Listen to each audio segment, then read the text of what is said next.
Salut, David Wallman here. Welcome to part 2 of this lesson on fusion phrasing. Last week, in the first part, we talked about autopilot mode, when you're playing without really thinking about what you're doing, and this allows you to take a break from the mental drainage that happens when you're really involved in your lead. Autopilot mode happens with a lot of automaticisms in your playing, and today we're going to talk about that moment when you need to stop the autopilot mode to get back into the more focused playing, the melodic playing. And we're going to talk about where to land, the landing notes. The landing notes are very important because it's the last statement that often counts.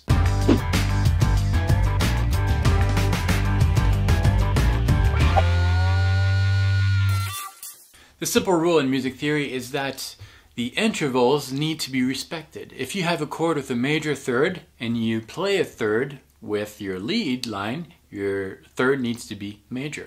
Major third goes with major third. You just need to respect the intervals. That being said, because we're in a fusion context, sometimes you want to play outside, not respect these intervals. And we talked about that last week. Let's consider a G major chord, for example, which is made of a root, a major third, and a fifth. I'm going to play over that major chord, but I'm going to end on a note of the chord.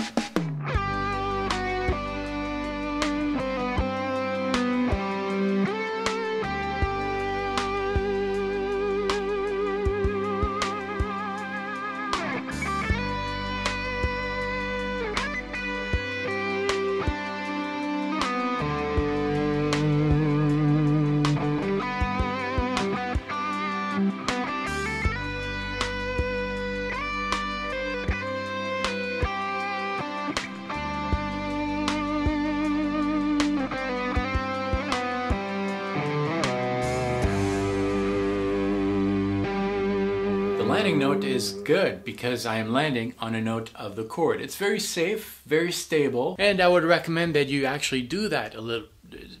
Stay there. Yeah.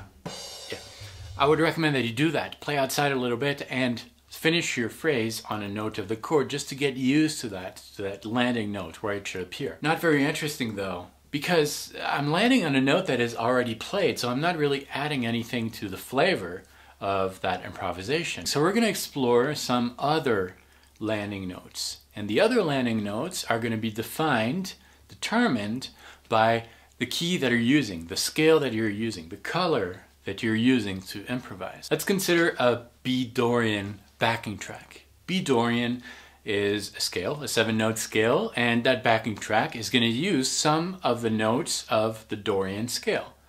Now, when I improvise, I could stay within the B dorian scale, and all these notes are going to work, of course, because we're fusion playing. We're going to go outside a little bit, like demonstrated in last week's lesson, playing outside a little bit, but we're going to land on one of the notes of the B dorian scale. Any note is right. You're allowed to land on any note. Which one are you going to pick? It's completely up to you.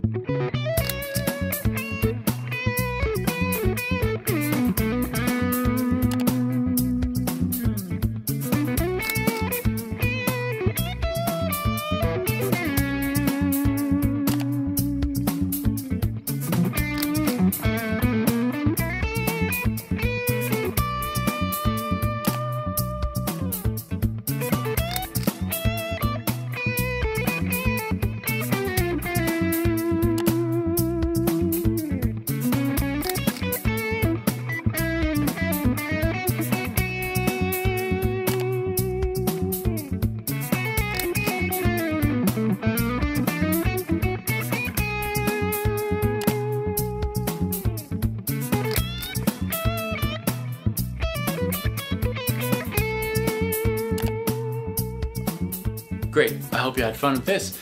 Now it's time for you to apply that. But before, I'm going to give you a few pointers. Modes are scales, and each scale are differentiated from one another by the types of intervals that make that scale. If all scales had the same intervals, then we would be dealing with just one scale and all the songs would have the same kind of color. By studying the way modes are built, the formulas of these modes, you're going to start noticing some similarities between the modes and also some notes that are very unique to particular modes. The Dorian mode is the only minor mode that has a major sixth.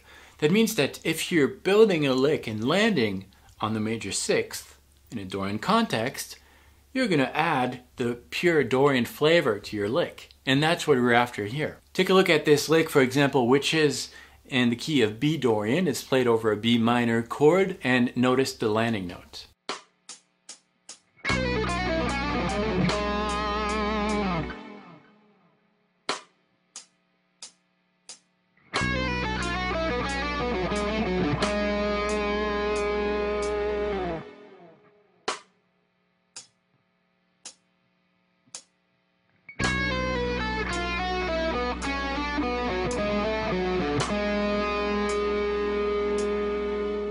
After hearing that type of color a few times, you have a very good idea of the color of the Dorian mode. The Dorian mode is very characterized by the major sixth over a minor chord, and that's what you're after. Landing notes are important. I recommend that you build your own licks over a few backing tracks and try to determine which landing note works for you, which one brings out the color that you want your music to go with. This takes regular practice, but it's really fun if you use the right set of backing tracks. And to help you in that task, I developed a series of 30 licks, 30 Dorian licks, one lick a day for the next month or so, with the schedule and everything. And these licks not only are going to help you build your fusion phrasing, but they're also going to help you hear the landing notes of the Dorian mode. I hope you enjoy this. You can get your free lick by clicking on the link in the description of this video. I will see you next Friday for the third and last section of this fusion phrasing lesson. Thanks for watching. I'll see you next time. Until then, salut.